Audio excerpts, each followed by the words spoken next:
let's say I have something moving with a constant velocity of 5 meters per second, and we're just assuming it's moving to the right, just to give us a direction, because this is a vector quantity, so it's moving in that direction right over there. And let me plot its velocity against time. So this is my velocity. So I'm actually going to only plot the magnitude of the velocity, and you could specify that like this. So this is the magnitude of the velocity. And then on this axis, I am going to plot time. So we have a constant velocity of 5 meters per second. So its magnitude is 5 meters per second. 5 meters per second. And it's constant. It's not changing. As the seconds tick away, the velocity does not change. So it's just moving 5. It's just at 5 meters per second. Now, my question to you is, how far does this thing travel after 5 seconds?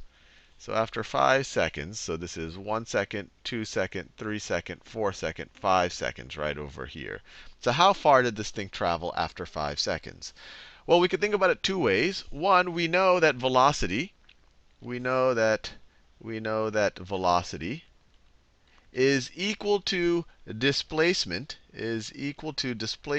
over change in time. And displacement is just change in position over change. So this is change in position over change in time. Or another way to think about it, if you multiply both sides by change in time, you get velocity times change in time is equal to displacement. So what was the displacement over here? Well, I know what the velocity is. It's 5 meters per second. I know it's 5 meters per second. That's the velocity. Let me color code this. That is the velocity.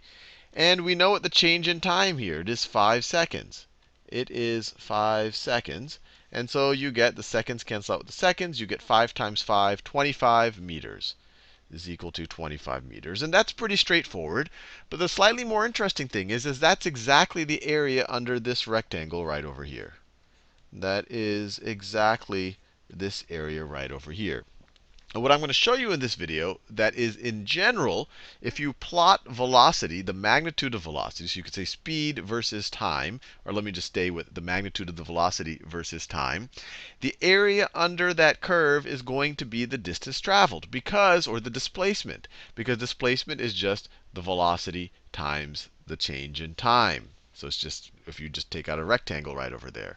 So let me draw a slightly different one where the velocity is changing. And so let me draw a situation where you have a constant acceleration. The acceleration over here is going to be 1 meter per second per second. So 1 meter per second squared. And let me draw the same type of graph, although it's going to look a little different now. So this is my velocity axis. Give myself a little bit more space.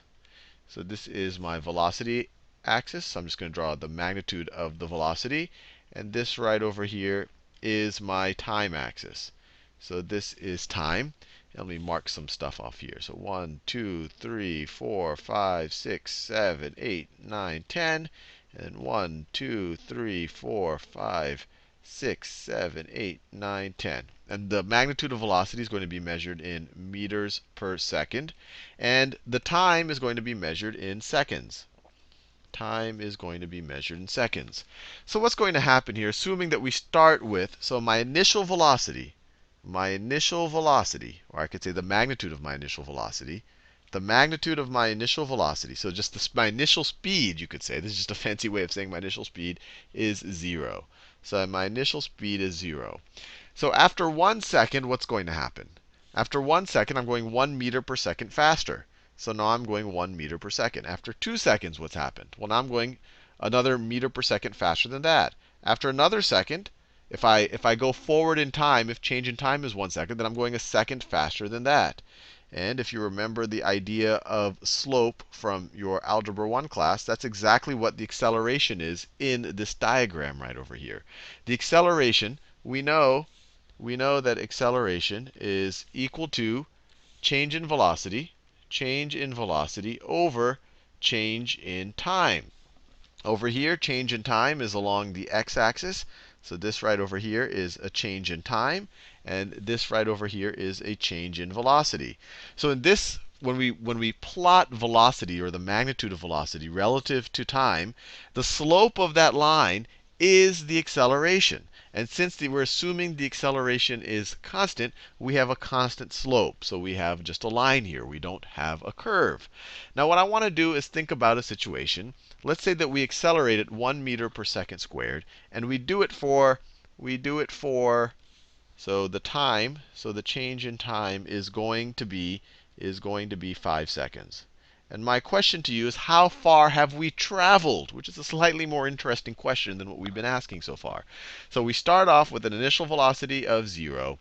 And then for 5 seconds, we accelerate at 1 meter per second squared. So 1, 2, 3, 4, 5. So this is where we go. This is where we are. So after 5 seconds, we know our velocity.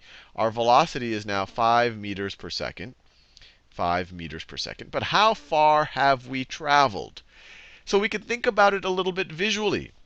We could say, look, we could try to draw rectangles over here. We were at maybe right over here, we had a velocity of 1 meter per second. So if I say 1 meter per second times a second, that'll give me a little bit of distance. And then the next one, I have a little bit more of distance. Calculate it the same way. And I could keep drawing these rectangles here. But then you're like, wait, those rectangles are missing there, because I wasn't, for the whole second, I wasn't only going 1 meter per second. I kept accelerating. So actually, I should maybe split up the rectangles. I could split up the rectangles even more. So maybe I go every half second. So on this half second, I was going at this velocity, and I go at that velocity for a half second. Velocity times the time will give me the displacement. And then I do it for the next half second. Same exact idea here. Give me the displacement. So on and so forth. But I think what you see is you're getting is the more accurate, the smaller the rectangles you try to make here, the closer you're going to get to the area under this curve. The area under this curve. And just like the situation here, this area under the curve is going to be the distance. Is going to be the distance traveled. The distance traveled. And lucky for us, this is just going to be a triangle. And we know how to figure out the area for a triangle. So the area of a triangle is, area of a triangle is equal to 1/2 times base times height, which hopefully makes sense to you, because if you just multiply base times height, you get the area for the entire rectangle, and the triangle is exactly half of that. So the distance traveled in this situation, the distance traveled, or I should say the displacement, just because we want to make sure we're focused on vectors, the displacement here is going to be, or I should say the magnitude of the displacement maybe, which is the same thing as the distance, is going to be 1/2 times the base, which is 5 seconds, 5 seconds, times the height, which is 5 meters per second, times 5 meters. Let me do that in that other color. 5 meters per second. 5 meters per second. The seconds cancel out with the seconds, and we're left with 1/2 times 5 meters. So it's 1/2 times 25, which is equal to 12.5 meters. And so there's an interesting thing here. Well, one, there's a couple of interesting things. Hopefully you realize that if you're plotting velocity versus time, the area under the curve, given a certain amount of time, tells you how far you have traveled. The other interesting thing is the slope of the curve tells you your acceleration. What's the slope over here? Well, where it's completely flat. And that's because the velocity isn't changing. So in this situation, we have a constant acceleration.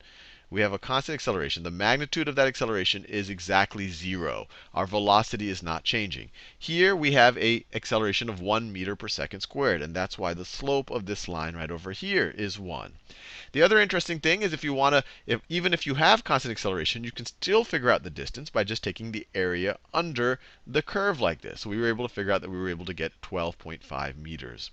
The last thing I want to introduce you to, actually, let me just do it until the next video, and I'll introduce you to the idea of average velocity. Now that we feel comfortable with the idea that the distance you traveled is the area under the velocity versus time curve.